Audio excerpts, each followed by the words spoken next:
రామ్టాక్కి తిరిగి స్వాగతం.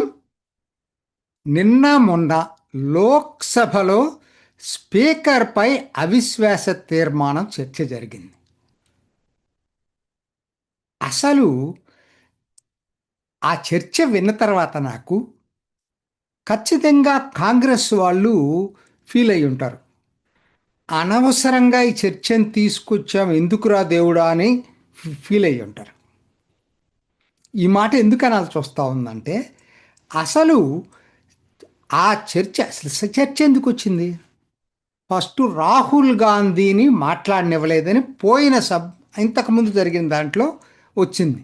ఏంటి, ఆయన ఒక పుస్తకం పబ్లిష్ కాని దాంట్లో కోట్ చేస్తాడు. అది ఎవరో ఆర్మీ చీఫ్ మాట్లాడినట్టుగా, ఎక్స్ ఆర్మీ చీఫ్.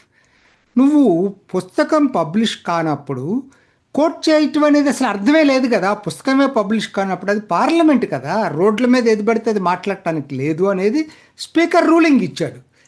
రూలింగ్ ఇచ్చిన తర్వాత ఇంకెవరికి ఏమీ అవకాశం ఏమి ఉండదు మాట్లాడటానికి. అయినా నేను చెప్పిందే కరెక్ట్ అనుకోవటానికి ఒక పద్ధతులు ఉంటాయి. ఇప్పుడు కోర్టులో జడ్జి తీర్పు ఇచ్చిన తర్వాత దాని గురించి ఏం చేయలేము మనం. సుప్రీంకోర్టులో తీర్పు ఇచ్చారనుకో ఇంకా పైనే ఉండదు. అట్లానే పార్లమెంటు వరకు స్పీకర్ తీర్పు ఇచ్చాడంటే దానిపైన ఇంకేం ఉండదు. ఒప్పుకోవాల్సింది ఎవరైనా, దానికి వేరే సిస్టమ్ ఏం లేదు, అది వ్యవస్థ. అది ఆయనకు అర్థం కాదు.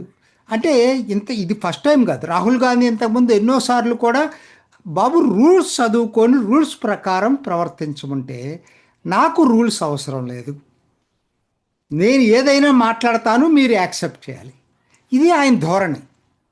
అది పార్లమెంట్ కదా, అది ఎట్లా జరుగుతుంది అట్లా? మరి ఇంతకుముందు అపోజిషన్ పార్టీ ఎంతోమంది ఉన్నారు. ఇదే ఇప్పుడు సుష్మా స్వరాజ్, అరుణ్ జైట్లీ ఉన్నారు. మొన్నటిదాకా మీ అధీర్ రంజన్ చౌదరి ఉన్నాడు. మరి వాళ్ళందరూ మాట్లాడితేనే వచ్చారు కదా, ఎక్కడ ఆపారు ఎవరిని? నీ ఒక్కరి దగ్గరికి ఎందుకు వస్తుంది ఇది? ఎందుకంటే నువ్వు అవగాహన లేదు ఫస్ట్, నంబర్ 1. రెండోది, అందుకని చెప్పి అవిశ్వాస తీర్మానం అట. ఓం బిర్లా ఏ మాటకు ఆ మాట చెప్పాలా. ఓం బిర్లా నా దృష్టిలో చాలా సాఫ్ట్గా ఉంటాడు. వైలేట్ చేసే టైంలో ఖచ్చితంగా కూడా చెప్పలేకపోతున్నాడు అనేది నా వ్యక్తిగత భావన చాలాసార్లు. అటువంటి వ్యక్తిని పట్టుకొని ఆయన ఏదో నిజంగా అసలు దారుణంగా ఉన్నాడని చెప్పి ప్రతిపక్షాలకు అసలు అవకాశం ఇవ్వట్లేదని చెప్పి ఆయన మీద అవిశ్వాస తీర్మానం పెట్టారు. అసలు ఆయన ఛాంబర్కి వెళ్ళి జ్యోతిమణి వీళ్ళందరూ మాట్లాడింది వింటే అసలు చేతులు చూపించి దారుణం. అంటే వీళ్ళకి అసలు ఒక రౌడీ దీనిలాగా ప్రవర్తించడం మొదలుపెట్టారు. అంతే కదా, ప్రధానమంత్రి చైర్ దగ్గరకు వెళ్ళి చుట్టూ మహిళలందరూ గుమిగూడేస్తే ప్రధానమంత్రి ఎలా వస్తాడు? ప్రెసిడెంట్ రాష్ట్రపతి ప్రసంగానికి జవాబు చెప్పలేని పరిస్థితిని క్రియేట్ చేశారు ఆ రోజు అక్కడ. మళ్ళీ మీరే అవిశ్వాస తీర్మానం పెడతారు. అంటే ఇదే నిన్న ఏమైందంటే, అమిత్ షా సమాధానం అసలు రాహుల్ గాంధీని ఉత్తికి ఆరేసాడండి.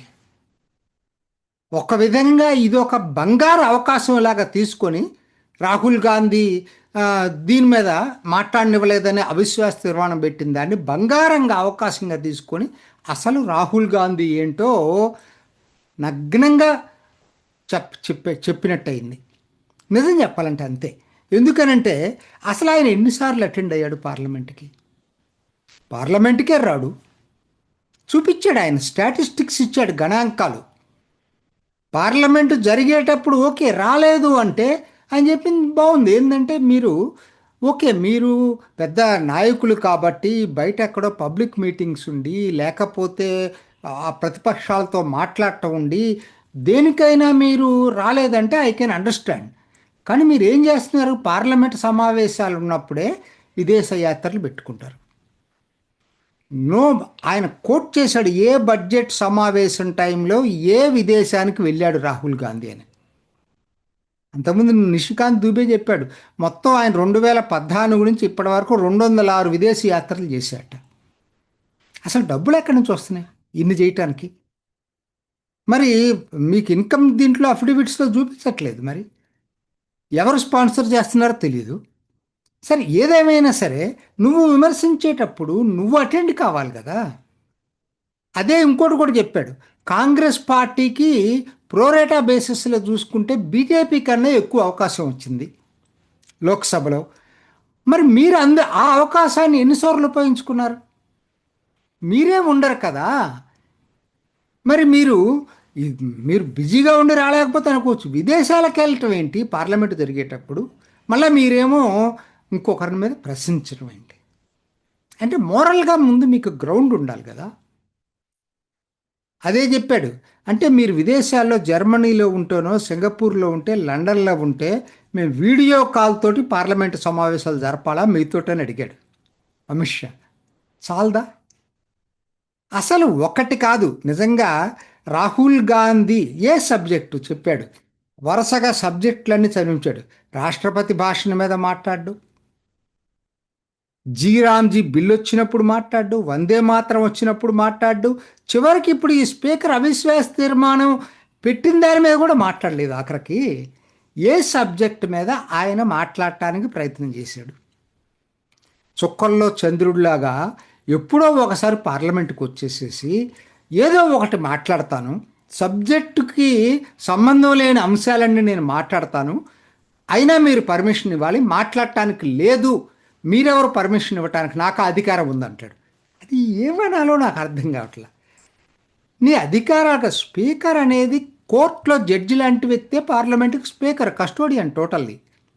ఆయన ఆయన రూలింగ్ ఫైనల్, అది రాజ్యాంగమే చెప్పింది, దాన్ని ఎవరు కాదంటానికి లేదు. అదే ఆయనకి అడ్డు వస్తుంది, ఆయన అది ఒప్పుకోవటానికి. స్పీకర్ నాకన్నా పవర్ఫుల్ ఏంటని. ప్రధానమంత్రి కూడా స్పీకర్ చెప్పినట్టు నడవాలి అక్కడ, అది రాజ్యాంగం చెప్తా ఉంది. సో అసలు ఏమిటి ఇది అనేది. ఇంకొకటి మాట్లాడద్దు ఇంట్లో, సభా నియమాలు పాటించాలి కదా, కొన్ని నిబంధనలు ఉంటాయి, రాజ్యాంగం ఉంది, దాంతోపాటు లోక్సభకి రూల్స్ అండ్ ప్రొసీజర్స్ ఉంటాయి. విత్ ఇన్ దట్ ఫ్రేమ్వర్క్ మాట్లాడాలి. అది డిసైడ్ చేసేది ఎవరు? స్పీకరే డిసైడ్ చేస్తాడు. సో ఇవన్నీ అసలు ఒకటి కాదండి. స్పీకర్ మీద పేపర్లు ఇసిరేయటం, ఆ టేబుల్స్ మీద ఎక్కి డ్యాన్సులు చేయటం, అసలు స్పీకర్ ఛాంబర్కి వెళ్ళి గుమికూడి బెదిరించే పద్ధతుల్లో మాట్లాడటం. సరే అవన్నీ పక్కన పెడదాం. అసలు రాహుల్ గాంధీ, అమిత్ షా చాలా బాగా చెప్పాడు. స్పీకర్ కండక్ట్ని గురించి మీరు మాట్లాడే ముందు అసలు మీ కండక్ట్ ఏంటి? మీరు లోక్సభకు వచ్చేసేమో కన్ను కొడతారు, లోక్సభకు వచ్చి ఫ్లయింగ్ కిస్సులు ఇస్తారు.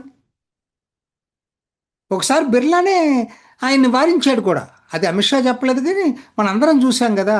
ప్రియాంక గాంధీ దగ్గరికి వెళ్ళి ముద్దు పెట్టుకుంటాడు. అది లోక్సభ అండి.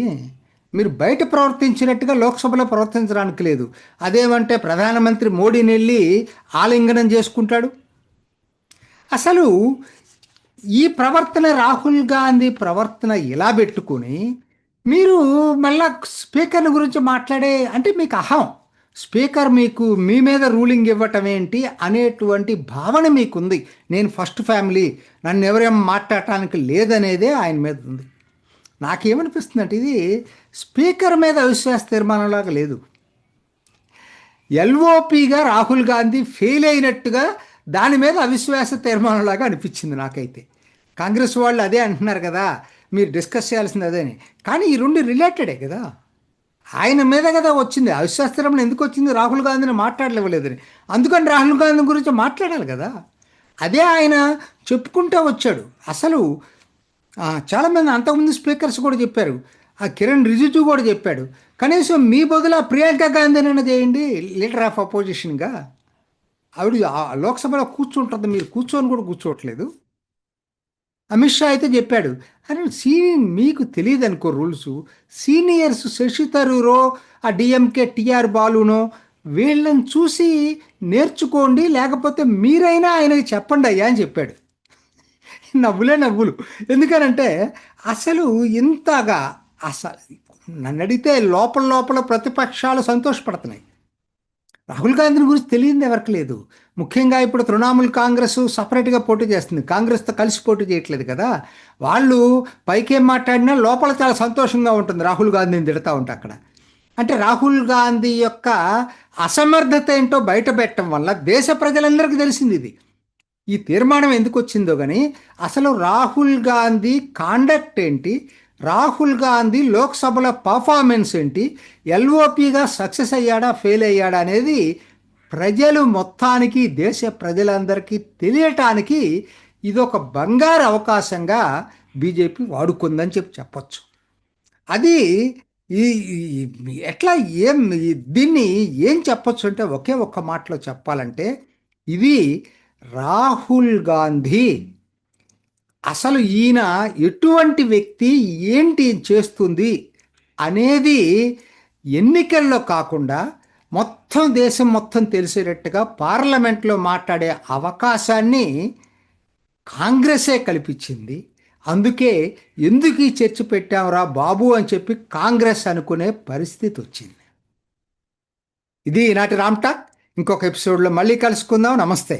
చూసారు కదండి, మరి ఈ వీడియో కనుక మీకు నచ్చినట్లయితే ఒక లైక్ కొట్టేసి మీ అభిప్రాయాన్ని కూడా కామెంట్ బాక్స్లో తెలియజేస్తూ ఇలాంటి ఇంట్రెస్టింగ్ అప్డేట్స్ కోసం మా ఛానల్ని సబ్స్క్రైబ్ చేసుకోండి.